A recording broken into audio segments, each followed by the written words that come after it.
الحمدللہ والصلاة والسلام علی رسول اللہ وعلی آلہ وصحبہ ومن والاه۔ محترم بھائیوں اور بہنوں، السلام علیکم ورحمۃ اللہ وبرکاتہ۔ آج کے اس سنڈے کے کلاس میں، جو کہ تیسرا کلاس ہے، ہم ایمان کے پیلرز کے بارے میں جان رہے تھے اور آج بھی چند پیلرز جانیں گے۔ ایمان کے 6 پیلرز ہوتے ہیں جن کے بغیر ایک آدمی کا ایمان مکمل نہیں ہوتا۔ اللہ پر ایمان لانا، فرشتوں پر ایمان لانا، کتابوں پر ایمان لانا، رسولوں پر ایمان لانا، آخرت کے دن پر ایمان لانا اور اچھی بری تقدیر پر ایمان لانا، اور اس کی تفصیلات بھی ہمیں معلوم ہونی چاہیے۔ ہم نے پچھلے درس میں اللہ پر ایمان لانے کے بارے میں تفصیل سے جانا تھا۔ اس کو ہم سب سے پہلے سرسری طور پر ریپیٹ کرتے ہیں، پھر آج کے سبق کو دیکھیں گے۔ سب سے پہلے ہم نے کلمہ شہادت کے بارے میں جانا تھا اور یہ سمجھا کہ کلمہ شہادت کا معنی ہوتا ہے اللہ کے علاوہ اور کوئی معبود برحق نہیں، اللہ کے علاوہ اور کوئی سچا معبود نہیں، اور محمد صلی اللہ علیہ وسلم اللہ کے رسول ہیں۔ تو اس کے پہلے حصے میں ہم اس بات کا اقرار کرتے ہیں کہ آج سے ہم اللہ کے علاوہ کسی اور کے سامنے سر نہیں جھکائیں گے، اللہ کے علاوہ کسی اور سے نہیں مانگیں گے، اللہ کے علاوہ کسی اور کو مشکل دور کرنے والا نہیں سمجھیں گے، اللہ کے علاوہ کسی اور کے سامنے نہیں جھکیں گے، اللہ کے علاوہ کسی اور کے سامنے سر نہیں ٹیکیں گے۔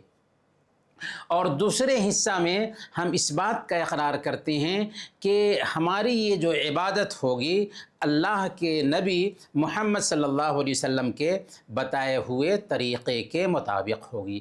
تو لا الہ نہیں ہے کوئی معبود برحق الا اللہ، سوائے اللہ کے، محمد الرسول اللہ، محمد صلی اللہ علیہ وسلم اللہ کے رسول ہیں۔ اس کلمہ کا فائدہ کیا ہے؟ یہ وہ کلمہ ہے جو سب سے پہلا واجب ہے۔ یہ کلمہ جب ہم پڑھتے ہیں تو ہمیں سکون ملتا ہے، من کی شانتی ملتی ہے۔ الا بذکر اللہ تطمئن القلوب، اللہ کی یاد سے ہی دلوں کو سکون ملتا ہے۔ سکون چاہیے، نماز پڑھیے، سکون چاہیے، اسلام اپنائیے، سکون چاہیے، قرآن کی تلاوت کیجیے۔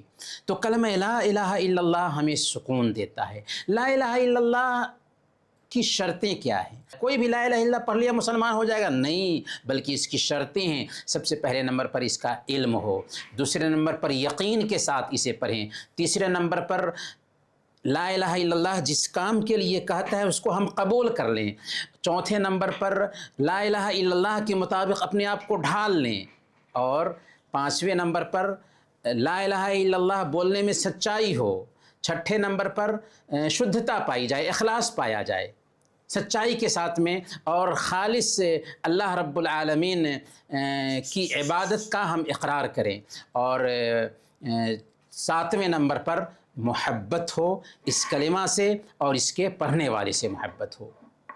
تو یہ 7 شرطیں ہوئیں۔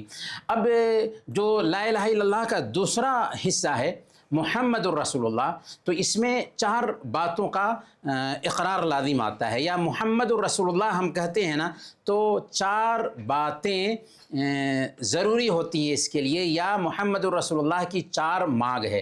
پہلے نمبر پر محمد صلی اللہ علیہ وسلم نے جو شریعت پیش کیا ہے اس کی آپ تصدیق کریں۔ دوسرے نمبر پر محمد صلی اللہ علیہ وسلم نے جن کاموں کا حکم دیا ہے اسے کریں۔ تیسرے نمبر پر محمد صلی اللہ علیہ وسلم نے جن کاموں سے روک دیا ان سے اپنے آپ کو روک لیں، اور چوتھے نمبر پر اللہ کی عبادت ویسے ہی کریں جیسے محمد صلی اللہ علیہ وسلم نے کرنے کا طریقہ بتایا ہے۔ تو یہاں پر ایک سوال ہے کہ کلمہ شہادت میں توحید اور سنت کا اقرار ہے اور شرک اور بدعت کا رد ہے۔ کیسے؟ تو اس طور پر کہ جب ہم کہتے ہیں کہ اللہ کے علاوہ کوئی معبود برحق نہیں، تو اس میں کیا ہے؟ اس میں دراصل توحید کا اقرار کرتے ہیں اور شرک کی تردید کرتے ہیں، شرک کا انکار کرتے ہیں، اور جب ہم کہتے ہیں محمد الرسول اللہ تو اس میں سنت کا اقرار کرتے ہیں اور بدعت کا انکار کرتے ہیں۔ اور بدعت کیا ہے کہ جو کام اللہ کے نبی صلی اللہ علیہ وسلم اور صحابہ کے زمانے میں نہیں ہوا اس کام کو عبادت سمجھ کر کے ہم انجام دیں، یہ بدعت ہے۔ تو اللہ پر ایمان لانے میں 4 چیزیں آتی ہیں جن کو ہم نے پچھلے ہفتہ جانا تھا۔ پہلے نمبر پر اللہ کے وجود پر ایمان لانا، اور اللہ کے وجود کے 3 دلائل ہم نے دیے تھے۔ پہلی دلیل یہ دی تھی کہ فطرت، انسان کا سوبھاؤ، انسان کا نیچر اللہ کے وجود کے لیے دلیل ہے۔ اسی لیے اللہ نے فرمایا فطرت اللہ التی فطر الناس علیہا، یہ اللہ کا دین فطرت ہے جس پر اللہ نے انسان کو پیدا کیا ہے۔ گویا کہ ہر بچہ پیدا ہوتا ہے تو وہ مسلمان ہوتا ہے۔ قرآن نے یہ بات ہمیں سمجھائی سورہ الروم آیت نمبر 30 میں، اور پیارے نبی صلی اللہ علیہ وسلم نے صحیح بخاری اور صحیح مسلم کی روایت کے مطابق بیان فرمایا کہ جب بچہ پیدا ہوتا ہے تو وہ مسلمان ہوتا ہے۔ ما من مولود الا ویولد علی الفطرہ فابواہ یہودانہ او ینصرانہ او یمجسانی، اس کے ماں باپ اس کو یہودی بنا دیتے ہیں یا عیسائی بنا دیتے ہیں یا مجوسی بنا دیتے ہیں۔ تو گویا کہ بچہ جب پیدا ہوا تو مسلمان ہی تھا۔ اس سے پتہ یہ چلا کہ ہر بچہ مسلمان پیدا ہوتا ہے، ماں باپ اس کو اپنے اپنے دھرم میں کنورٹ کر دیتے ہیں۔ یہاں پر کوئی پوچھ سکتا ہے کہ اگر بچے کو چھوڑ دیا جائے اور اس کی فطرت کو چینج نہ کیا جائے تو کیا وہ ایک اللہ کی عبادت کرنے والا بن جائے گا؟ تو حقیقت تو یہ ہے کہ وہ اللہ کی عبادت کرے گا، لیکن شیطان بھی ہے جو انسان کو غلط راستے پر ڈالنے کی کوشش کرتا ہے۔ اگر ماحول کا اس پر اثر نہیں ہوا، ماں باپ کا اثر نہیں ہوا، ٹیچر کا اثر نہیں ہوا تو شیطان ضرور اس کو بہکانے کی کوشش کرے گا، لیکن شیطان کی چال سے بھی بچ گیا تو ضرور مسلمان رہے گا۔ تو پہلی دلیل اللہ کے وجود کی فطرت ہے۔ دوسری دلیل اللہ کے وجود کی خود انسان کی عقل ہے، کیونکہ انسان کی عقل یہ کہتی ہے کہ کوئی بھی چیز بغیر بنانے والے کے نہیں بنتی ہے۔ میں آپ کے سامنے میں بات کر رہا ہوں تو الٹپ یہ بات آپ تک نہیں پہنچ رہی ہے، بلکہ اس کے لیے سسٹم ہے جس کی بنیاد پر آپ تک یہ بات پہنچ رہی ہے۔ اگر کوئی کہے کہ ایسی ہی آواز نکل جاتی ہے، ایسی ہی آواز پہنچ جاتی ہے تو پاگل پن ہوگا۔ تو یہ دنیا اور اس کے اندر جو چیزیں پائی جاتی ہیں، خود ہمارا وجود پایا جا رہا ہے۔ ہم ماں کے پیٹ میں تھے، ماں کی خواہش تھی کہ بیٹا ہو لیکن بیٹی ہو جاتی ہے، سندر بچہ ہو کالی بیٹی ہو جاتی ہے، تو ماں کا بھی اس میں کوئی دخل نہیں ہوتا۔ اس سے پتہ یہ چلتا ہے کہ اللہ ہے جو ساری کائنات کا بنانے والا ہے۔ اللہ کے وجود کی جو تیسری دلیل ہم نے دی تھی وہ ہے برہمانڈ میں، پوری کائنات میں سنتولن کا پایا جانا، پختگی کا پایا جانا، پربندھ کا پایا جانا، کہ آسمان بغیر کھمبے کے ٹکا ہوا ہے، سورج ہے، چاند ہے، رات ہے، دن ہے، کبھی بے وقت نہیں ہوتا۔ تو یہ ساری چیزیں ہمارے لیے دلیل ہیں کہ اس دنیا کا ایک پیدا کرنے والا ہے، اس دنیا کا ایک پیدا کرنے والا ہے، خالق ہے جس نے اس دنیا کو پیدا کیا، اور اس کائنات کا ایک بنانے والا ہے۔ اللہ پر ایمان لانے میں یہ بھی ہے کہ اس کے رب ہونے پر ایمان لائیں، اور رب ہونے پر ایمان لانے کا مطلب کیا ہوا کہ اللہ تعالیٰ کو ہی پیدا کرنے والا مانے، اللہ تعالیٰ کو ہی روزی دینے والا مانے، اور اللہ تعالیٰ کو ہی پوری دنیا چلانے والا مانے، کہ وہی پیدا کیا ہے، وہی روزی دے رہا ہے، اور وہی پوری دنیا کو چلا رہا ہے۔ اور جب یہ اقرار کر لیتے ہیں تو تیسرا اقرار بھی اسی کے سندرب میں آ جاتا ہے۔ وہ کیا ہے؟ وہ یہ ہے کہ جب ہم مانتے ہیں کہ اللہ تعالیٰ ہی پیدا کیا ہے، اللہ تعالیٰ ہی روزی دے رہا ہے، اللہ تعالیٰ ہی پوری دنیا کو چلا رہا ہے، تو یہ ماتھا بھی اسی کے سامنے جھکنا چاہیے، یہ ماتھا بھی اسی کے سامنے جھکنا چاہیے۔ اور یہ ہے اللہ پر ایمان لانے میں تیسری چیز کہ عبادت میں اللہ کو ایک جانیں۔ تو اللہ کے وجود پر ایمان لائیں، اللہ کو رب مانیں، اور تیسرے نمبر پر عبادت میں بھی اللہ کو ایک جانیں۔ عبادت کا مطلب کیا ہوا؟ نماز، روزہ، حج، زکوٰۃ، قربانی، نذر و نیاز، سجدہ، جھکنا، یہ سب عبادت ہے جو صرف ایک اللہ کے لیے ہونی چاہیے۔ اور عبادت کا یہ تو ایک خاص مفہوم ہے، عام مفہوم کے اعتبار سے دنیا کا ہر کام عبادت ہے اگر اس کو اللہ کو خوش کرنے کے لیے ہم انجام دیتے ہیں تو۔ یہاں تک کہ ابھی جو آپ دین سیکھ رہے ہیں یہ بھی عبادت ہے۔ اگر آپ اس نیت سے دین سیکھیں کہ اس کے ذریعہ ہم اپنی جہالت دور کرنا چاہتے ہیں، نالج حاصل کر کے دین کی شکچھا پراپت کر کے ہم آسانی کے ساتھ میں دین پر عمل کریں گے، تو یہ بھی عبادت ہے۔ گویا کہ اپنی عادت کو ہم عبادت بنا سکتے ہیں، کیسے؟ نیت کو چینج کر کے۔ اللہ پر ایمان لانے کی جو چوتھی شکل ہے وہ یہ ہے کہ اللہ تعالیٰ کے ناموں اور اس کی صفتوں پر ایمان لایا جائے، اور اللہ تعالیٰ کے ناموں اور اس کی صفتوں کو ہو بہو ویسے ہی ثابت کیا جائے جیسے یہ نام اور جیسے یہ صفتیں آئی ہیں۔ اس سے پہلے ہمارے پاس ایک سوال اور ہے کہ عبادت کی قبولیت کی شرطیں کیا ہیں؟ تو عبادت کی قبولیت کی دو شرطیں ہیں۔ کتنی شرطیں ہیں؟ دو شرطیں ہیں، اخلاص اور متابعت، یعنی وہ کام صرف اللہ تعالیٰ کے لیے کریں، اور دوسرے نمبر پر نبی صلی اللہ علیہ وسلم کے طریقہ کے مطابق کریں۔ اور لا الہ الا اللہ میں ہی یہ بات ہم سمجھ لیتے ہیں کہ لا الہ الا اللہ، اللہ کے علاوہ اور کوئی سچا معبود نہیں، محمد الرسول اللہ، محمد صلی اللہ علیہ وسلم اللہ کے رسول ہیں۔ تو گویا کہ عبادت صرف ایک اللہ کی ہوگی، اور عبادت کا طریقہ نبی صلی اللہ علیہ وسلم کا بتایا ہوا ہوگا۔ تو عمل کی قبولیت کی دو شرطیں کیا کیا ہوئیں؟ اخلاص، یعنی صرف اللہ کے لیے وہ عبادت ہو، اور متابعت، یعنی نبی صلی اللہ علیہ وسلم کا اس کے اندر طریقہ پایا جائے۔ اب آگے ہم چلتے ہیں۔ اللہ پر ایمان لانے کی جو چوتھی شکل ہے وہ یہ ہے کہ اللہ کے ناموں اور اس کے گنوں پر ایمان لایا جائے، اللہ کے ناموں اور اس کی صفتوں پر ایمان لایا جائے۔ اللہ تعالیٰ کے بہت سارے نام ہیں اور اس کی بہت ساری صفتیں ہیں، ان ناموں کو ہو بہو ویسے ہی ثابت کرنا چاہیے جیسے وہ نام آئے ہیں، جیسے وہ صفتیں آئی ہیں، ان میں ہیر پھیر نہیں کرنا چاہیے، ان کو انسانوں کے ناموں کے جیسے نہیں سمجھنا چاہیے، اور نہ ہی ان ناموں کا انکار کرنا چاہیے۔ جیسے اللہ کے بارے میں اللہ نے خود کہا الرحمن الرحیم، اللہ تعالیٰ کا ایک نام ہے الرحمن، بہت زیادہ رحم کرنے والا۔ اللہ تعالیٰ کا ایک نام ہے الرحیم، بہت زیادہ مہربان۔ اللہ کا ایک نام ہے السمیع، سب کچھ سننے والا۔ اللہ تعالیٰ کا ایک نام ہے البصیر، سب کچھ دیکھنے والا۔ اللہ تعالیٰ کا ایک نام ہے العلیم، سب کچھ جاننے والا۔ اللہ تعالیٰ کا ایک نام ہے الرازق، ساری مخلوق کو روزی دینے والا۔ اللہ تعالیٰ کا ایک نام ہے الرقیب، ہر چیز کی نگرانی کرنے والا۔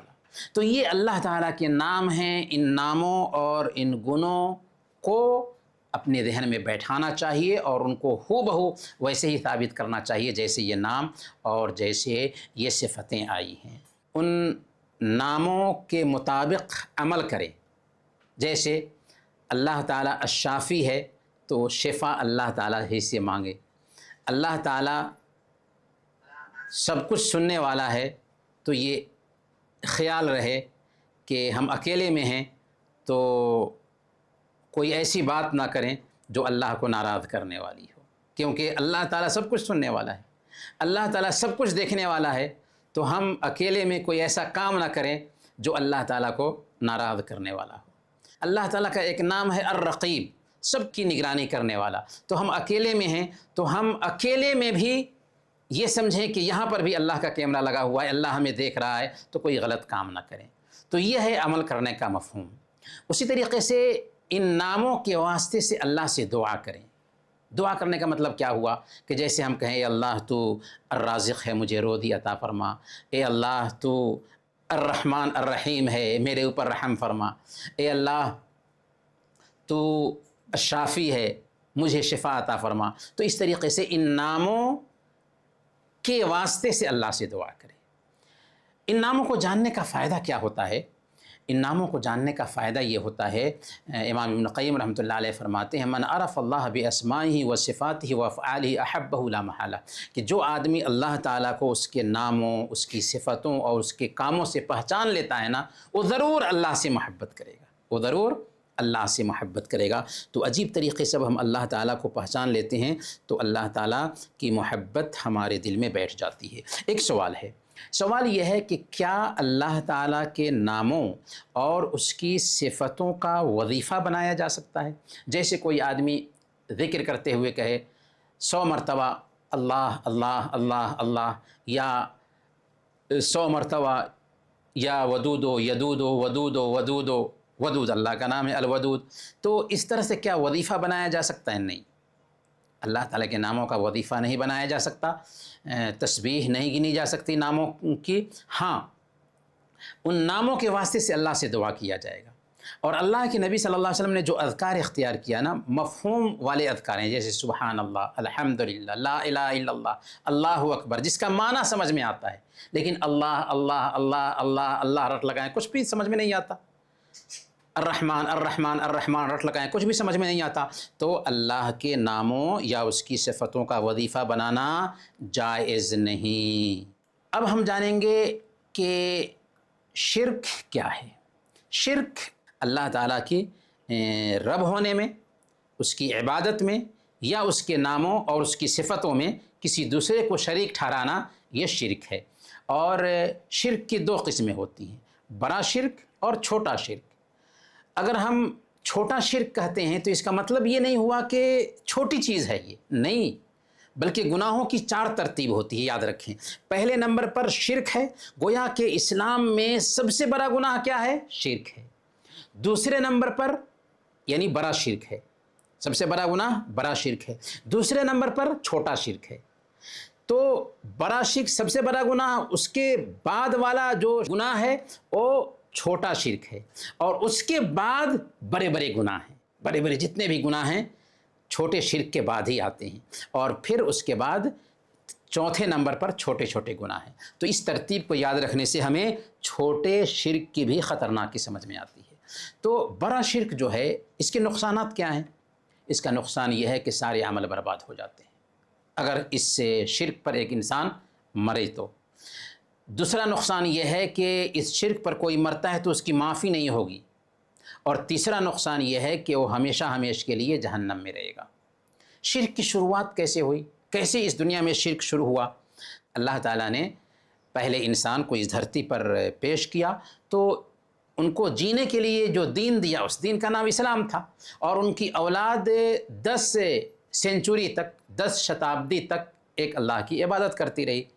لیکن 10 صدیوں کے بعد نوح علیہ السلام کے زمانے میں 5 نیک لوگ تھے، ود، سواع، یغوث، یعوق اور نصر۔ ان لوگوں کے مرنے کے بعد ان سے محبت کرنے والوں کے پاس شیطان آیا اور کہا کہ دیکھو تمہارے بیچ یہ اچھے اچھے لوگ تھے، دنیا سے گزر گئے، تم ان کو بھول جاؤ گے، اچھا ہوگا کہ ان کے اسٹیچو بنا کر کے اپنی مجلسوں میں سجا لو، ان کو دیکھو گے تو تمہارے اندر بھی عبادت کا شوق پیدا ہوگا۔ انہوں نے ایسا ہی کیا۔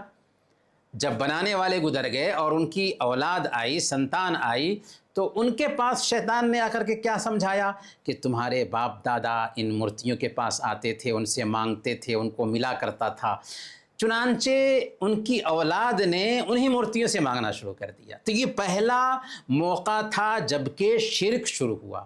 اچھا، شرک شروع ہوا کس بنیاد پر؟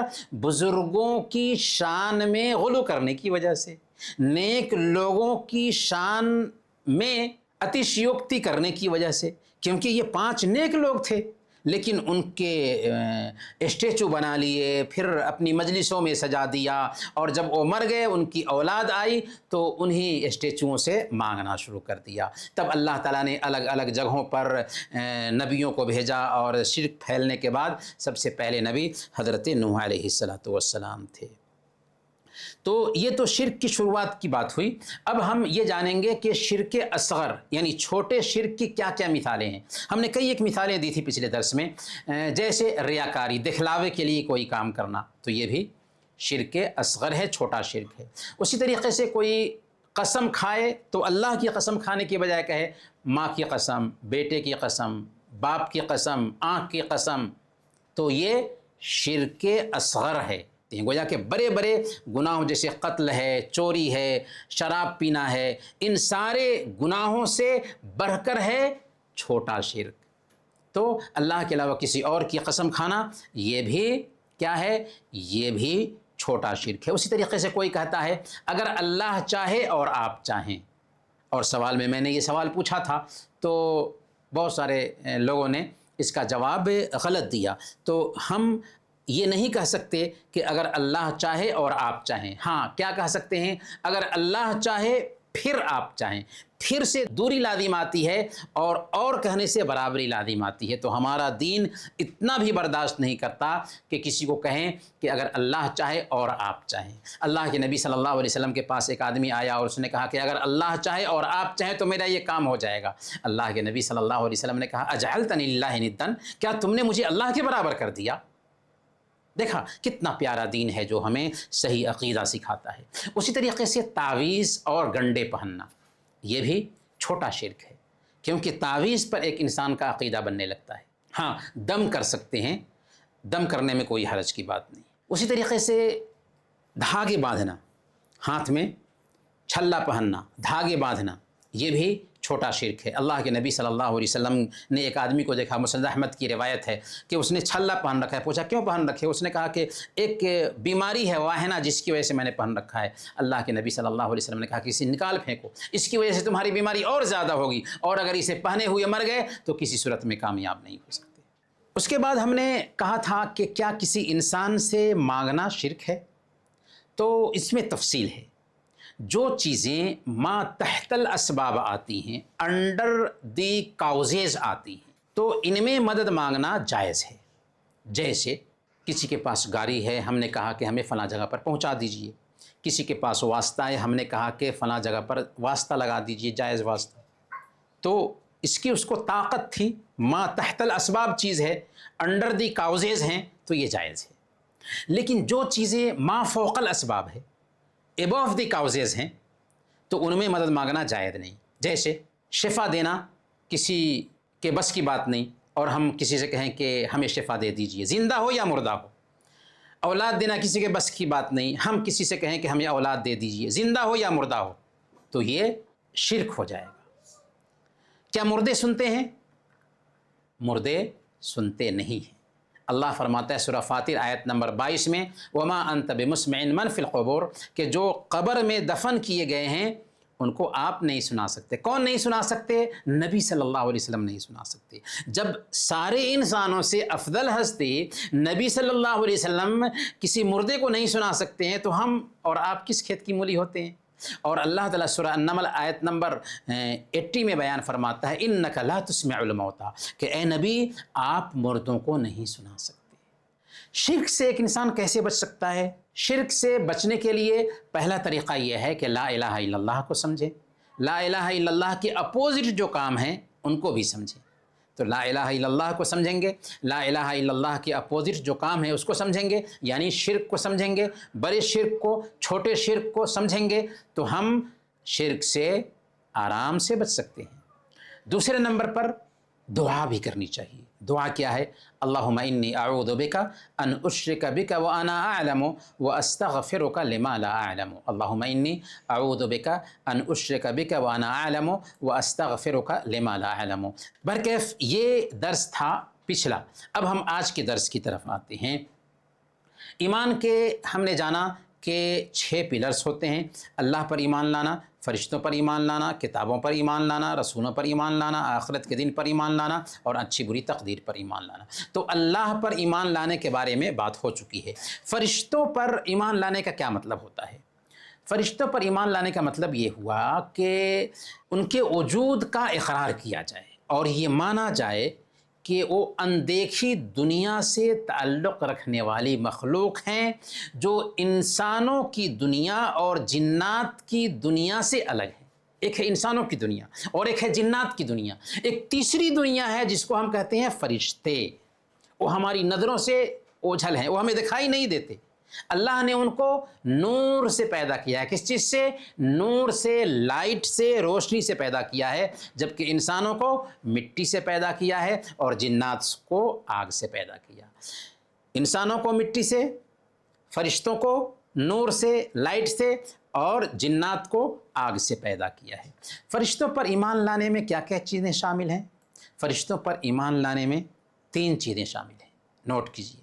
پہلے نمبر پر فرشتوں کے وجود پر ایمان لانا، کہ وہ اللہ کی مخلوق ہیں، اللہ نے ان کو پیدا کیا ہے، حقیقت میں وہ موجود ہیں اور اللہ نے انہیں اپنی عبادت کے لیے پیدا کیا ہے کہ اللہ کے کاموں کو انجام دیں، اللہ کے آرڈر کو لاگو کریں، اس کے لیے اللہ نے ان کو پیدا کیا ہے۔ دوسرے نمبر پر جن فرشتوں کے نام اور کام ہمیں معلوم ہیں ان پر تفصیل سے ایمان لائیں، اور جن کے نام اور کام معلوم نہیں ان پر ہم سنکشپت میں اختصار کے ساتھ ایمان لائیں۔ جن فرشتوں کے نام ہمیں معلوم ہیں ان میں جبریل علیہ السلام ہیں۔ جبریل علیہ السلام کا کام کیا ہے؟ وحی کے فرشتے ہیں، تمام فرشتوں کے پاس وحی لایا کرتے تھے، یہاں تک کہ قرآن جبریل علیہ السلام ہی لے کر کے آئے اللہ کے نبی صلی اللہ علیہ وسلم کے اوپر۔ دوسرے فرشتے میکائیل علیہ السلام ہیں۔ میکائیل علیہ السلام کا کام کیا ہے؟ بارش برسانے اور روزی پہنچانے کے لیے طے کیے گئے ہیں میکائیل علیہ السلام۔ فرشتوں میں تیسرے فرشتے حضرت اسرافیل علیہ السلام ہیں۔ اسرافیل علیہ السلام کا کام کیا ہے؟ سور میں پھونک مارنے پر ان کو طے کیا گیا ہے۔ ایک فرشتہ ملک الموت ہے۔ کیا ہے؟ ملک الموت۔ ملک الموت سے مراد یعنی وہ فرشتہ جن کو موت دینے کے لیے طے کیا گیا ہے۔ لیکن یہ بات نوٹ کیجئے کہ موت کے فرشتے کا نام عزرائیل نہیں ہے۔ موت کے فرشتے کا نام عزرائیل نہیں ہے، یہ غلط نام ہے جو کتابوں میں لکھا ہوا ہوتا ہے، بلکہ موت کے فرشتے کا نام کیا ہے؟ ملک الموت ہے۔ اسی طرح رضوان جن کے بارے میں کہا جاتا ہے کہ وہ جنت کے خازن ہیں، جنت کے داروغہ ہیں، اس کے بارے میں بھی کتاب و سنت میں صراحت نہیں آئی ہے، لیکن علماء کہتے ہیں کہ رضوان جو ہے نا جنت کا داروغہ ہے۔ اور جہنم کا جو داروغہ ہے اس کا نام ہے مالک۔ جہنم کے داروغہ کا نام مالک ہے۔ اور کچھ فرشتے عرش اٹھانے والے ہیں، کچھ فرشتے حفاظت کرتے ہیں انسانوں کی، دائیں بائیں کندھوں پر کچھ فرشتے ہیں جو ہماری ایک ایک حرکت کو نوٹ کرتے ہیں، ہمارے ایک ایک کام کو نوٹ کرتے ہیں۔ اور کچھ فرشتے ہیں جن کا نام ہے منکر نکیر۔ منکر نکیر ہے۔ منکر نکیر کا کام کیا ہوتا ہے؟ قبر میں ہم سے سوالات کرتے ہیں۔ تو قرآن و حدیث میں ان فرشتوں کا جو نام آیا ہے تو ہم ان کو مانیں اور ان پر ایمان رکھیں۔ تیسرے نمبر پر فرشتوں کے جو گن ہیں، فرشتوں کی جو خوبیاں ہیں، فرشتوں کی جو صفتیں ہیں، ان صفتوں پر بھی ہم ایمان لائیں۔ اللہ نے قرآن کریم میں ان کے بارے میں کہا کہ عباد مکرمون، کہ وہ باعزت بندے ہیں اور اللہ کا کوئی حصہ نہیں ہے، عبادت کا کوئی کام ان کے لیے نہیں کیا جا سکتا۔ یسبحون اللیل والنہار لا یفترون، کہ رات دن اللہ کی عبادت کرتے رہتے ہیں، اللہ کی تسبیح میں لگے رہتے ہیں، وہ تھکتے نہیں ہیں۔ لا یعصون اللہ ما امرہم ویفعلون ما یؤمرون، اللہ ان کو جو حکم دیتا ہے اللہ کی نافرمانی نہیں کرتے اور اللہ کے حکم کے مطابق کام کرتے ہیں۔ اللہ نے ہم کو حکم دیا کہ میرے قانون کو فالو کرو، لیکن ہم نہیں مانتے ہیں، اپنے من سے چلتے ہیں۔ لیکن فرشتے ایسا نہیں کرتے، فرشتے اللہ کے قانون کے مطابق چلتے ہیں، بالکل ہی اللہ کی نافرمانی نہیں کرتے۔ تو سوال اگر میں پوچھوں کہ کیا فرشتے اللہ کی نافرمانی کرتے ہیں تو آپ کا جواب ہوگا کہ نہیں، فرشتے اللہ کی بالکل نافرمانی نہیں کرتے، ہم انسان نافرمانی کرتے ہیں۔ فرشتوں کی ایک صفت یہ ہے کہ ان کو اللہ تعالیٰ نے لائٹ سے پیدا کیا ہے، روشنی سے پیدا کیا ہے، جیسا کہ ہم نے بتایا خلقت الملائکۃ من نور، کہ فرشتے نور سے پیدا کیے گئے ہیں، صحیح مسلم کی یہ روایت ہے۔ فرشتوں کی سنکھیا، تعداد کتنی ہوگی؟ ان گنت ہیں۔ فرشتوں کی تعداد اتنی ہے، اس کا اندازہ لگانا ہو تو آپ سوچئے کہ ہر انسان کے دائیں بائیں کندھے پر 2 فرشتے ہیں۔ اس اعتبار سے اس دھرتی پر جتنے انسان ہیں، ہر انسان کے دائیں بائیں کندھے پر 2 فرشتے ہیں، تو انسانوں کے اعتبار سے خود کندھے کے فرشتے کی تعداد انسانوں کے مقابلہ میں ڈبل ہو جاتی ہے۔ اور بیت المعمور ایک عبادت کی جگہ ہے جو خانہ کعبہ کے اوپر ہے، اس میں 70,000 فرشتے ایک مرتبہ داخل ہوتے ہیں اور نکلتے ہیں تو پھر دوبارہ ان کو داخل ہونے کا موقع نہیں ملتا۔ تو اس سے بھی اندازہ لگا سکتے ہیں کہ فرشتوں کی سنکھیا کتنی ہے، انگنت ہے۔ فرشتوں کا ایک گن یہ ہے کہ ان کے پاس پنکھ ہوتے ہیں، 2 3 4 اس سے بھی زیادہ۔ صحیح بخاری کی روایت ہے جو حدیث کی سب سے اوتھینٹک کتاب ہے، اللہ کے نبی صلی اللہ علیہ وسلم نے فرمایا کہ میں نے جبریل کو ان کی اصلی شکل میں دیکھا، میں نے جبریل کو ان کی اصلی شکل میں دیکھا، وَلَهُ 600 جناح، ان کے پاس 600 پر تھے۔ کتنے؟ 600 پر تھے۔ تو فرشتوں کے پنکھ ہوتے ہیں۔ جبریل امین کو اللہ کے نبی صلی اللہ علیہ وسلم نے دیکھا، ان کے پاس 600 پنکھ تھے۔ فرشتوں کے بارے میں ہم یہ عقیدہ نہیں رکھ سکتے کہ ان کو شادی کرنے کی ضرورت ہوتی ہے، یا ان کو کھانے پینے کی ضرورت ہوتی ہے، یا مرد یا عورت ہوتے ہیں، ان چیزوں سے وہ بے نیاز ہے۔ فرشتوں کو میل یا فیمیل سے پاک سمجھا جائے، فرشتوں کو کھانے پینے سے پاک سمجھا جائے، فرشتے شادی بھی نہیں کرتے۔ تو گویا کہ اگر ہم آپ سے پوچھیں کہ کیا فرشتے شادی کرتے ہیں، کیا ان میں میل اور فیمیل ہوتے ہیں، کیا وہ کھانا کھاتے ہیں، کیا ان کو سونے کی ضرورت پڑتی ہے؟ نہیں، ان چیزوں کی ضرورت نہیں پڑتی، پر ان کے اندر اللہ کی کوئی صفت نہیں، وہ بھی اللہ کے بندے ہیں، ان کے لیے عبادت کا کوئی کام نہیں خاص کیا جا سکتا۔ فرشتے اپنا روپ بھی بدلتے ہیں، اپنی شکل بھی بدلتے ہیں، جیسے جبریل علیہ السلام بھیس بدل کر اللہ کے نبی صلی اللہ علیہ وسلم کے پاس ایک مرتبہ آئے تھے، اور اللہ کے نبی صلی اللہ علیہ وسلم اس وقت صحابہ کے بیچ بیٹھے ہوئے تھے۔ جبریل امین نے اللہ کے نبی صلی اللہ علیہ وسلم سے 4 سوالات کیے: اسلام کیا ہے، ایمان کیا ہے، احسان کیا ہے، قیامت کب آئے گی؟ اور پھر اس کا جواب بھی اللہ کے نبی صلی اللہ علیہ وسلم سے سنا۔ جبریل امین کے جانے کے بعد صحابہ سے اللہ کے نبی صلی اللہ علیہ وسلم نے کہا کہ یہ جبریل تھے جو تمہیں تمہارا دین سکھانے کے لیے آئے تھے۔ تو جبریل امین کبھی کبھار بھیس بدل کر کے بھی اللہ کے نبی صلی اللہ علیہ وسلم کے پاس آتے تھے انسانی شکل میں۔ اسی طریقے سے لوط علیہ السلام کے پاس 2 فرشتے گئے تھے، خوبصورت انسانوں کا روپ دھار کر کے گئے تھے۔ تو پتہ یہ چلا کہ فرشتے انسانی شکل میں بھی آتے ہیں، دکھائی دیتے ہیں۔ کبھی کبھار ہم سمجھتے ہیں کہ وہ انسان ہیں، لیکن فرشتے ہوتے ہیں۔ فرشتوں کی طاقت کیسی ہے؟ فرشتوں کو اللہ تعالیٰ نے بڑی طاقت دی ہے۔ اللہ تعالیٰ نے فرشتے کی ایک چیخ پر پوری بستی کو تباہ کر دیا۔ کون سی بستی؟ لوط علیہ السلام کی بستی۔ جبریل علیہ السلام نے قوم لوط کے شہر مدائن کو اٹھایا اور اوپر لے جا کر کے پٹخ دیا، اوپر کا حصہ نیچے اور نیچے کا حصہ اوپر کر دیا۔ اسی طریقے سے عرش اٹھانے والے فرشتے ہیں، ان کی طاقت کے بارے میں سننا ہو تو سنن ابی داؤد کی یہ حدیث سنیے۔ حضرت جابر رضی اللہ تعالیٰ عنہ بیان فرماتے ہیں، اللہ کے نبی صلی اللہ علیہ وسلم نے بیان فرمایا: اذن لی ان احدث عن ملک من ملائکۃ اللہ من حملۃ العرش، مجھے اجازت دی گئی ہے کہ میں عرش اٹھانے والے فرشتوں میں سے ایک فرشتے کے جسم کی بناوٹ بیان کروں۔ اللہ کے نبی صلی اللہ علیہ وسلم بیان فرماتے ہیں کہ مجھے اجازت دی گئی ہے، مجھے بتایا گیا ہے کہ عرش کو اٹھانے والے جو فرشتے ہیں، ان فرشتوں میں سے ایک فرشتہ جو ہے نا، اس کے جسم کی بناوٹ کیا ہے؟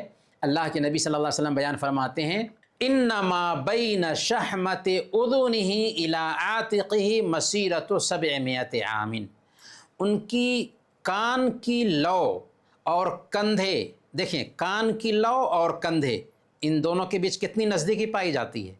تو اللہ کے نبی صلی اللہ علیہ وسلم کہتے ہیں کہ اس فرشتے، عرش کو اٹھانے والے فرشتے کے کان کی لو اور کندھے کی دوری 700 سال کی مسافت ہے، 700 سال کی گتی ہے۔ گویا کہ اتنے لمبے چوڑے فرشتے ہیں عرش کو اٹھانے والے کہ ان کی کان کی لو اور کندھے کے بیچ کی دوری 700 سال کی مسافت ہے۔ اس سے ہم فرشتوں کی مہانتا کو سمجھ سکتے ہیں کہ کتنے مہان فرشتے ہوتے ہیں۔ کیا قیامت کے دن فرشتے بھی مر جائیں گے؟ جی، قیامت کے دن فرشتوں کو بھی موت آئے گی، یہاں تک کہ جو فرشتے سور میں پھونک مارنے والے ہیں ان کو بھی اللہ تعالیٰ موت دے دے گا، پھر وہ زندہ ہوں گے۔ تو جیسے انسان زندہ ہوں گے، جیسے جنات زندہ ہوں گے، ویسے ہی سارے فرشتوں کو بھی اللہ تعالیٰ موت دے دے گا، اور پھر حساب و کتاب کے لیے جب انسان کو زندہ کرے گا اور جنات کو زندہ کرے گا تو فرشتوں کو بھی اللہ تعالیٰ زندہ کرے گا۔ فرشتوں پر ایمان رکھنے کا فائدہ کیا ہے؟ یہ بہت اہم ٹاپک ہے، بہت اہم بات ہے جسے ابھی ہم جاننے والے ہیں کہ آخر ہم فرشتوں پر کیوں ایمان رکھتے ہیں۔ اسلام ہمیں فرشتوں پر ایمان رکھنے کی کیوں تاکید کرتا ہے؟ جب اس کے فائدے پہ غور کریں گے تب سمجھ میں آئے گا کہ اسلام کتنا پیارا دین ہے جو ایک ایک چیز کی سچائی ہمیں بیان کرتا ہے۔ فرشتوں پر ایمان رکھنے کا پہلا فائدہ یہ ہے کہ اس کے ذریعہ ہمیں اللہ کی مہانتا سمجھ میں آتی ہے، اللہ کی طاقت سمجھ میں آتی ہے، اللہ کی قدرت سمجھ میں آتی ہے۔ عرش کو اٹھانے والے ایک فرشتے کی جسم کی جو بناوٹ ہے، ان کی کان سے کندھے کے بیچ کی دوری کتنی ہے؟ 700 سال کی مسافت ہے۔ اور جبریل امین کو اللہ کے نبی صلی اللہ علیہ وسلم دیکھتے ہیں کہ ان کے پاس 600 پر ہیں، پورے افق کو ایک پر نے چھا رکھا ہے۔ تو کتنی بڑی مہانتا تھی فرشتوں کی، اس کا جب ہم اندازہ لگاتے ہیں تو اللہ تعالیٰ کی مہانتا ہمیں سمجھ میں آتی ہے، اللہ تعالیٰ کی بڑائی ہمیں سمجھ میں آتی ہے، اور مومن کے دل میں اللہ کی عزت بیٹھتی ہے، اللہ کی عظمت بیٹھتی ہے، اللہ کی مہانتا بیٹھتی ہے۔ تو یہ پہلا فائدہ ہوا۔ دوسرا فائدہ یہ ہوا کہ ہم فرشتوں کی حقیقت کو جب ہم جانتے ہیں نا تو انسانوں کی جو گمراہی ہے اس کا کارن بھی ہم سمجھ لیتے ہیں۔ فرشتوں کی حقیقت کو نہ سمجھنے کی وجہ سے کچھ دھرموں میں دیوی دیوتا کا تصور سامنے آیا، فرشتوں کو ایشور کا روپ دے دیا گیا، ان کی پوجا ارچنا شروع کر دی گئی۔ چنانچہ یمراج کو موت کا دیوتا سمجھا جاتا ہے، اندر کو بارش کا دیوتا سمجھا جاتا ہے، لکشمی کو دھن کا دیوتا سمجھا جاتا ہے، اور ہزاروں دیوی دیوتا بنا لیے گئے۔ اگر ان کے سامنے اللہ کا صحیح گیان ہوتا، اللہ کا صحیح علم ہوتا اور فرشتوں کی صحیح شکل ان تک پہنچی ہوتی تو آج وہ گمراہی میں نہ ہوتے۔ الحمدللہ کہ ہم مسلمان ہیں، اللہ کو سمجھتے ہیں اور اس کی ایک مخلوق فرشتوں کو بھی سمجھتے ہیں، اس لیے ہم گمراہی سے بچے ہوئے ہیں۔ اس لیے یہ نالج بہت ضروری ہے، دین کا نالج، تاکہ ہم صحیح معنوں میں اسلام کو سمجھ کر کے فالو کر سکیں۔ فرشتوں پر ایمان رکھنے اور فرشتوں کی جانکاری حاصل کرنے سے ہمیں ایک تیسرا فائدہ یہ حاصل ہوتا ہے کہ نیکیوں کے کام کرنا ہمارے لیے بہت آسان ہو جاتا ہے۔ فرشتے اللہ کی مخلوق ہیں اور وہ کبھی بھی اللہ کی نافرمانی نہیں کرتے، ہر وقت اللہ کے سامنے سر ٹیکے رہتے ہیں۔ وہ بھی تو اللہ کی نافرمانی کر سکتے تھے لیکن نہیں کرتے ہیں۔ تو جب ان فرشتوں کے بارے میں ہم سنتے ہیں تو ہمیں بھی شرم آتی ہے کہ اللہ نے ہم کو پیدا کیا، اتنا اچھا جسم دیا، اسی کی زمین پر ہم چلتے ہیں، اسی کی ہوا میں ہم سانس لیتے ہیں، اسی کا دیا ہوا ہم کھاتے ہیں، اسی کے سورج اور چاند سے روشنی حاصل کرتے ہیں، اور اسی کے قانون کو ہر دن توڑیں۔ یہ تو اچھی بات نہیں ہے۔ تو فرشتوں کی اطاعت دیکھ کر کے ہمیں بھی شرم آتی ہے اور ہم بھی اللہ کے قانون کو فالو کرنے لگ جاتے ہیں۔ اور فرشتوں پر ایمان لانے کا چوتھا اور آخری فائدہ یہ ہوتا ہے کہ ہم اللہ کا شکر ادا کرتے ہیں کہ اللہ تعالیٰ نے کچھ فرشتوں کو ہماری حفاظت کے لیے بھی طے کر دیا ہے۔ یعنی کچھ فرشتے ایسے ہیں جو انسانوں کی حفاظت کرتے ہیں۔ اللہ نے فرمایا لَهُ مُعَقِّبَاتٌ مِّن بَيْنِ يَدَيْهِ وَمِن خَلْفِهِ يَحْفَظُونَهُ مِنْ أَمْرِ اللَّهِ۔ انسان کے آگے سے اور پیچھے سے کتنے فرشتے ہیں جو انسان کی اللہ کے حکم سے حفاظت کرتے ہیں۔ گویا کہ فرشتے باڈی گارڈ کا بھی کام کرتے ہیں، ہمارے باڈی گارڈ بنتے ہیں، آگے اور پیچھے سے ہماری حفاظت کرتے ہیں۔ آپ دیکھیے گا کہ ایک بچہ چھت سے گر جاتا ہے، کچھ بھی نہیں ہوتا اس کو، کس نے بچایا اس کو؟ بچایا اللہ نے، لیکن فرشتوں نے اس کی حفاظت کی۔ تو فرشتے ہیں جو ہماری حفاظت کرتے ہیں۔ ہمیں فرشتوں سے محبت اس لیے بھی کرنی چاہیے، اور فرشتوں پر ایمان لاتے ہیں تو فرشتوں سے ہمیں محبت اس لیے بھی ہونی چاہیے کہ فرشتے ہمارے لیے دعا بھی کرتے ہیں۔ اللہ نے سورہ الغافر آیت نمبر 7 میں بیان فرمایا وَيَسْتَغْفِرُونَ لِلَّذِينَ آمَنُوا، کہ یہ فرشتے جو ہیں نا، یہ ایمان والوں کے گناہوں کی معافی کے لیے دعا کرتے ہیں۔ تو پیارے بچوں، یہ تفصیل رہی فرشتوں کے بارے میں، جن کے بارے میں جاننا اور جانکاری حاصل کرنا بہت ضروری ہے۔ اب ہم جانتے ہیں کتابوں پر ایمان لانے کے بارے میں۔ ایمان کے 6 پلرز میں سے ایک اہم پلر ہے کتابوں پر ایمان لانا۔ کتابوں پر ایمان لانے کا مطلب کیا ہے؟ کتابوں پر ایمان لانے کا مطلب یہ ہے کہ اللہ نے انسانوں کو صحیح راستہ دکھانے کے لیے ہر زمانے میں نبیوں کو بھیجا، تو ان کے ذریعہ کتابیں بھی بھیجی۔ ان کتابوں میں روشنی تھی، ان کتابوں میں گائیڈنس تھا، ان کتابوں میں مارگ درشن تھا، اور اس روشنی، گائیڈنس اور مارگ درشن کے حساب سے انسانوں کو صحیح راستہ بتایا گیا۔ کتابوں پر ایمان لانے میں کیا شامل ہے؟ تو پہلے نمبر پر یہ ایمان لایا جائے کہ وہ ساری کی ساری کتابیں اللہ کی طرف سے صحیح معنوں میں اتری تھیں، یعنی اللہ تعالیٰ نے صحیح معنوں میں ہر زمانے میں نبیوں کو بھیجا تو ان نبیوں پہ کتابیں بھی اتاری۔ دوسرے نمبر پر ہم یہ ایمان لائیں کہ وہ اللہ کا کلام تھا، اللہ کی بات تھی، اللہ کے شبد تھے۔ اور تیسرے نمبر پر ہم ان کتابوں کا جو نام آیا ہے، ان کتابوں کو تفصیل سے سمجھیں اور جانیں، اور جن کتابوں کا نام ذکر نہیں کیا گیا ہے، اجمالی طور پر سنکشپت میں ان کتابوں کے بارے میں سمجھیں کہ اللہ تعالیٰ نے کچھ کتابیں جو اتاری ہیں ان کا نام بتا دیا ہے، اور بہت ساری کتابیں ہیں جن کا نام نہیں بتایا۔ کچھ کتابیں جن کا نام بتا دیا، جیسے تورات ہے جو حضرت موسیٰ علیہ السلام پر اتری، انجیل ہے جو حضرت عیسیٰ علیہ السلام پر اتری، زبور ہے جو حضرت داؤد علیہ السلام پر اتری۔ تورات کن پر؟ موسیٰ علیہ السلام پر۔ انجیل کن پر؟ عیسیٰ علیہ السلام پر۔ زبور کن پر؟ داؤد علیہ السلام پر۔ اور حضرت ابراہیم اور موسیٰ علیہ السلام کو صحیفے دیے گئے تھے۔ اور جو چوتھی کتاب ہے وہ ہے قرآن کریم۔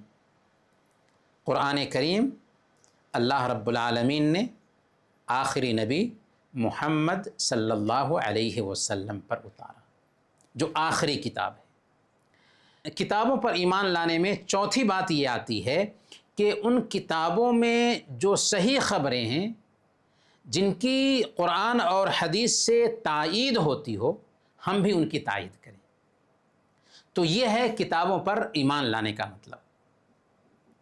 لیکن یہاں پر سب سے اہم بات سمجھنے کی یہ ہے کہ کیا کتابوں پر ایمان لانے کا مطلب یہ ہے کہ پچھلی جو کتابیں تھیں جیسے تورات ہے، زبور ہے، انجیل ہے، ابراہیم علیہ السلام کے صحیفے ہیں، ان پر عمل کیا جائے گا؟ نہیں، عمل نہیں کیا جائے گا۔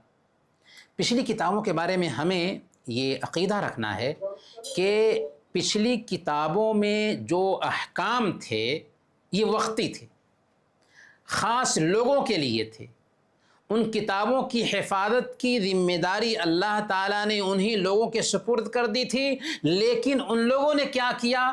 ان میں ہیر پھیر کر دیا، اس کی حفاظت نہیں کر سکے۔ قرآن میں اللہ تعالیٰ نے یہ بات بھی سمجھا دی ہے۔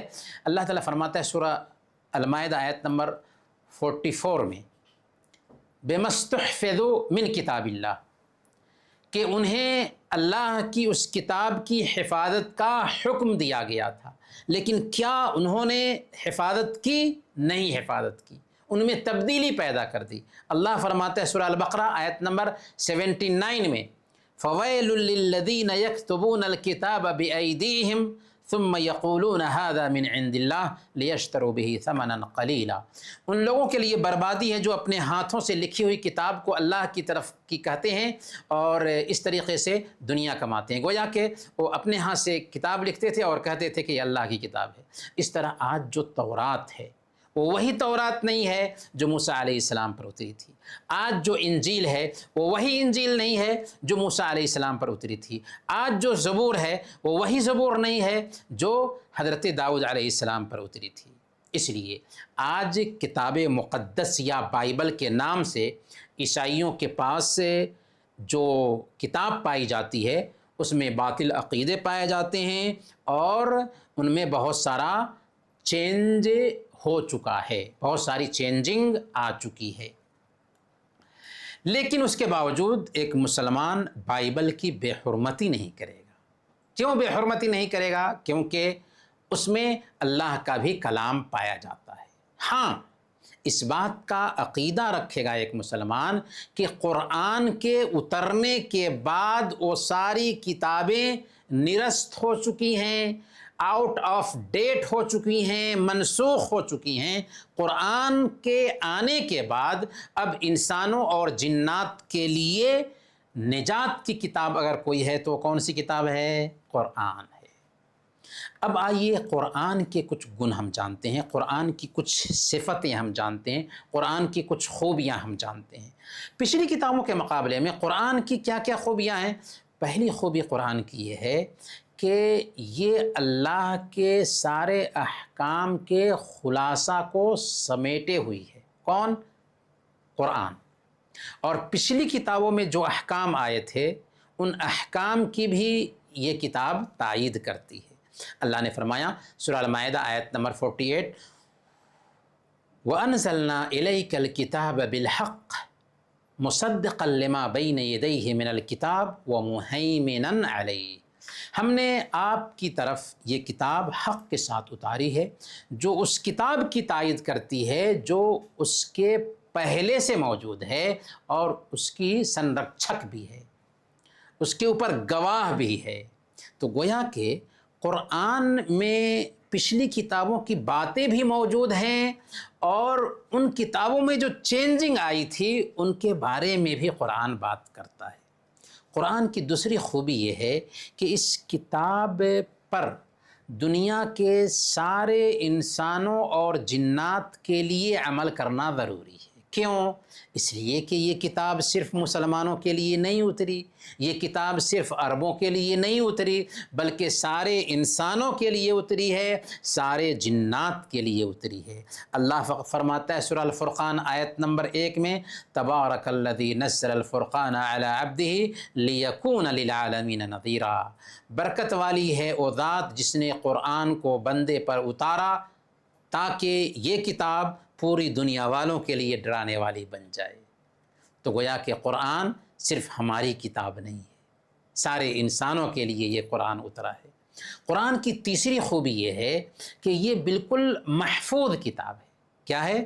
بالکل محفوظ کتاب ہے، ہر قسم کی تبدیلی، چینجنگ اور پریورتن سے بالکل پاک ہے۔ قرآن کی حفاظت کی گارنٹی خود اللہ نے لے رکھی ہے۔ آپ پڑھیے سورہ الحجر آیت نمبر 9، اِنَّا نَحْنُ نَزَّلْنَا الذِّکْرَ وَإِنَّا لَهُ لَحَافِظُونَ، کہ ہم نے ہی قرآن کو اتارا ہے اور ہم ہی اس کی حفاظت کرنے والے ہیں۔ گویا کہ اللہ تعالیٰ نے قرآن کی حفاظت کی گارنٹی لے رکھی ہے۔ ہم حفاظت کریں نہ کریں لیکن اللہ تعالیٰ نے اس کتاب کی حفاظت کی گارنٹی لے رکھی ہے۔ یہ اس کی تیسری خوبی ہوئی۔ قرآن کی چوتھی خوبی یہ ہے کہ یہ اللہ کے نبی صلی اللہ علیہ وسلم کا معجزہ ہے، میریکل ہے، چمتکار ہے۔ اور محمد صلی اللہ علیہ وسلم کی زندگی کے بارے میں آپ پڑھیں گے تو آپ کو پتہ چلے گا کہ محمد صلی اللہ علیہ وسلم کی زندگی بالکل پاک تھی، بے داغ تھی۔ ان کے دشمن بھی ان کو الصادق الامین، نہایت ہی سچے اور نہایت ہی امانت دار کے نام سے پکارتے تھے۔ پھر آپ نہ پڑھنا جانتے تھے نہ لکھنا جانتے تھے، ایک لفظ بھی آپ کو پڑھنا نہیں آتا تھا اور ایک اکچھر بھی آپ لکھنا نہیں جانتے تھے۔ گویا کہ قرآن ایسے انسان پر اترتا ہے جو اپنے سماج میں نہایت ہی بے داغ انسان ہے، الصادق الامین کے نام سے مشہور ہیں، نہ پڑھنا جانتے ہیں نہ لکھنا جانتے ہیں، تو اتنی موٹی سی کتاب کہاں سے لائیں گے؟ عقل خود کہتی ہے کہ یہ کتاب واقعی ایسی کتاب ہے کہ جو اللہ کی کتاب ہے۔ عقل خود کہتی ہے کہ یہ کتاب اللہ کی کتاب ہے۔ تو جو انسان بے داغ تھا، جو انسان الصادق الامین کے نام سے مشہور تھا، لوگوں میں نہایت ہی سچا اور امانت دار کے نام سے مشہور تھا، جو انسان نہ پڑھنا جانتا تھا نہ لکھنا جانتا تھا، وہ قرآن پیش کر رہا ہے، پھر یہ کتاب چیلنج بن جاتی ہے۔ چیلنج کیا؟ کئی جگہوں پر اللہ تعالیٰ نے چیلنج دیا، کن کو؟ عربوں کو چیلنج دیا۔ کیا چیلنج دیا؟ اس کے جیسے قرآن پیش کر دو، لیکن کوئی بھی اس کے جیسے قرآن پیش نہیں کر سکا۔ تب اللہ نے کہا کہ اس کے جیسے 10 صورتیں ہی پیش کر دو، کوئی بھی پیش نہیں کر سکا۔ اللہ نے کہا کہ اس کے جیسے ایک سورہ ہی پیش کر دو، لیکن ایک سورہ بھی پیش نہیں کر سکے۔ تو اخیر میں اللہ تعالیٰ نے کہا کہ اس کے جیسے ایک آیت ہی پیش کر دو، لیکن ایک آیت بھی پیش نہیں کر سکے۔ تو اس سے پتہ یہ چلا کہ قرآن رہتی دنیا کے لیے چیلنج ہے۔ اس وقت بھی قرآن کے جیسے نہیں بنا سکے تھے، آج بھی نہیں بنا سکیں گے انسان، اور قیامت کے دن تک نہیں بنا سکیں گے، کیونکہ قرآن معجزہ ہے۔ اس کو دوبارہ سنیے، قرآن اس انسان پر اترا ہے جو نہ پڑھنا جانتے تھے نہ لکھنا جانتے تھے، ان کی زندگی بالکل بے داغ تھی، ان کو الصادق الامین کے نام سے لوگ جانتے تھے، اور قرآن جب اترتا ہے محمد صلی اللہ علیہ وسلم پر تو اسی وقت اس کو یاد بھی کر لیتے ہیں محمد صلی اللہ علیہ وسلم، اور پھر ان کے پاس لکھنے والے طے کیے گئے تھے جو اس کو لکھ بھی لیتے تھے۔ تو قرآن اترتا تھا، اترتے وقت ہی اس کو پہلے نمبر پر یاد کر لیا جاتا تھا، دوسرے نمبر پر لکھ لیا جاتا تھا، اور آج کے زمانے کے جیسے کہ نہیں کہ بار بار ہم کہیں کہ قرآن یاد کرو قرآن یاد کرو۔ اس وقت کے جو اللہ کے نبی صلی اللہ علیہ وسلم کے ساتھی تھے، وہ سب کے سب قرآن کریم کو حفظ کرنے والے تھے۔ جو کچھ بھی اترتا تھا صحابہ اس کو یاد کر لیا کرتے تھے، لکھ بھی لیا کرتے تھے، دین کے بہت ہی شوقین لوگ تھے، تب وہ اللہ کے نبی صلی اللہ علیہ وسلم کے ساتھی بنے۔ تو اس طریقے سے قرآن بالکل محفوظ کتاب ٹھہرتی ہے، اور خود قرآن چیلنج بھی دیتا ہے انسانوں کو، جنات کو۔ چیلنج کیا دیا؟ کہ اس کے جیسے کتاب پیش کر دو۔ محمد صلی اللہ علیہ وسلم کو پڑھنا لکھنا نہیں آتا ہے، وہ پیش کر رہے ہیں، تو تمہارے بیچ تو پڑھے لکھے لوگ ہیں، اکیلے نہیں، سب من مستشک ملا کر کے جمع کرو، لیکن نہیں کر سکے۔ کہا کہ 10 صورتیں ہی بنا لو، نہیں بنا سکے۔ کہا کہ ایک سورہ ہی بنا لو، نہیں کر سکے۔ کہا کہ ایک آیت ہی بنا کر پیش کر دو، لیکن نہیں بنا کر پیش کر سکے۔ تو اس سے پتہ یہ چلا کہ قرآن کے اسلوب میں کسی کے بس کی بات ہے ہی نہیں کہ کوئی بنائے۔ یعنی کسی کے ذہن میں یہ سوال پیدا ہوگا نا کہ ہو سکتا ہے کسی نے اس میں چینجنگ کی ہو۔ قرآن کا اللہ نے ایسا اسلوب رکھا ہے، ایسی شیلی رکھی ہے کہ کوئی چاہے چینج کرنا قرآن میں تو اس کی غلطی پکڑ میں آ جائے گی۔ قرآن کی شیلی میں کوئی بنا ہی نہیں سکتا۔ یعنی کوئی آدمی کتاب لکھتا ہے اور کہتا ہے کہ میں نے یہ کتاب لکھی ہے، کوئی مائی کا لال نہیں ہے جو اس کے جیسے لکھ سکے، تو ہزاروں لوگ اس سے بہتر لکھ دیں گے۔ لیکن قرآن نے آج سے 1400 سال پہلے چیلنج دیا کہ قرآن کی شیلی میں، قرآن کے اسلوب میں کوئی نہیں بنا سکتا، اور آج تک ایک لائن بھی کوئی نہیں لکھ سکا ہے۔ اور اگر کوئی آدمی لکھنے کی کوشش کرے گا تو عربی کو سمجھنے والے اس کی چوری پکڑ لیں گے، کیونکہ قرآن کا جو اسلوب ہے، قرآن کی جو شیلی ہے، یہی معجزہ ہے، یہی میریکل ہے۔ میریکل کیا ہے؟ کہ اس کو پڑھنا آسان ہے، اس کو یاد کرنا آسان ہے، اس کو سمجھنا آسان ہے، لیکن اس کے اسلوب میں، اس کی شیلی میں اچھے سے اچھے عربی جاننے والے کوشش کر کے رہ جائیں، بنا کر رہ جائیں، لیکن ایک لائن بھی نہیں بنا سکتے۔ یہ ہے چیلنج قرآن کا، اور قیامت کے دن تک یہ چیلنج رہے گا۔ اس سے پتہ یہ چلتا ہے کہ قرآن یہ اللہ کی کتاب ہے، اور انسان اس کے جیسے بنانے سے قیامت کے دن تک عاجز رہیں گے۔ اللہ نے ایسا کیوں کیا ہے؟ تاکہ قرآن انسانوں کے لیے ہدایت کا سامان صرف آج کی سینچری میں نہیں بلکہ قیامت کے دن تک بنا رہے۔ قرآن کریم کے بارے میں ہماری کیا ذمہ داری بنتی ہے؟ 3 اہم ذمہ داریاں ہیں جن کو یاد رکھیں۔ پہلے نمبر پر ہماری ذمہ داری یہ ہے کہ ہم قرآن سے محبت کریں، قرآن کا رسپیکٹ کریں، کیونکہ یہ اللہ کا کلام ہے، اللہ کی بات ہے جو ہمارے گھروں میں موجود ہے۔ دنیا کی ساری باتوں میں سب سے بہتر بات ہے، کیونکہ یہ ہمارے رب کی بات ہے جو ہمارے گھروں میں پائی جاتی ہے۔ ہم اپنے رب کو نہیں دیکھ سکتے تو اس کی کتاب کے ساتھ میں کچھ وقت بتا سکتے ہیں، اس سے ہم بات کر سکتے ہیں۔ اس کتاب کے تعلق سے دوسری ہماری ذمہ داری یہ بنتی ہے کہ اس کتاب کو عربی زبان میں ہم پڑھنا سیکھیں، اس کی تلاوت کریں، اس کے مفہوم کو سمجھیں، اس کے اپدیش کو، اس کے اندر جو میسیج بتایا گیا اس میسیج کو سمجھیں۔ سب سے بہتر انسان وہ ہے جو قرآن کو سیکھتا ہے اور دوسروں کو سکھاتا ہے۔ صحیح بخاری کی روایت ہے، اللہ کے نبی صلی اللہ علیہ وسلم نے بیان فرمایا، خیرکم من تعلم القرآن وعلمہ، تم میں بہتر وہ ہے جو قرآن سیکھے اور دوسروں کو سکھائے۔ اور اللہ کے نبی صلی اللہ علیہ وسلم یہ بھی فرماتے ہیں کہ من قرأ حرفا من کتاب اللہ فلہ بہ حسنہ والحسنۃ بعشر امثالھا، کہ اگر کوئی آدمی ایک حرف قرآن سے پڑھتا ہے نا اس کو 10 نیکیاں ملتی ہیں۔ جیسے الف لام میم کوئی کہتا ہے تو اس کو 30 نیکیاں مل جائیں گی، کیونکہ الف لام میم میں 3 حرف ہیں۔ تیسری ذمہ داری قرآن کے تعلق سے ہماری یہ ہے کہ اس کی جو تعلیمات ہیں، اس کے جو احکام ہیں، ان احکام کے مطابق زندگی گزارے۔ محمد صلی اللہ علیہ وسلم ہم سب کے لیے کیا تھے؟ آئیڈیل تھے۔ قرآن ایک تھیوری ہے، قرآن ایک قانون ہے، اور محمد صلی اللہ علیہ وسلم کی پوری زندگی قرآن کا عملی نمونہ ہے۔ قرآن کو انہوں نے اپنی زندگی میں اتار لیا تھا۔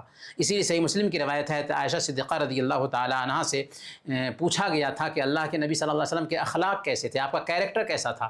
تو عائشہ رضی اللہ تعالیٰ عنہا نے کیا کہا؟ کان خلق القرآن، اللہ کے نبی صلی اللہ علیہ وسلم کے اخلاق قرآن تھے، یعنی قرآن کی چلتی پھرتی تصویر تھے اللہ کے نبی صلی اللہ علیہ وسلم۔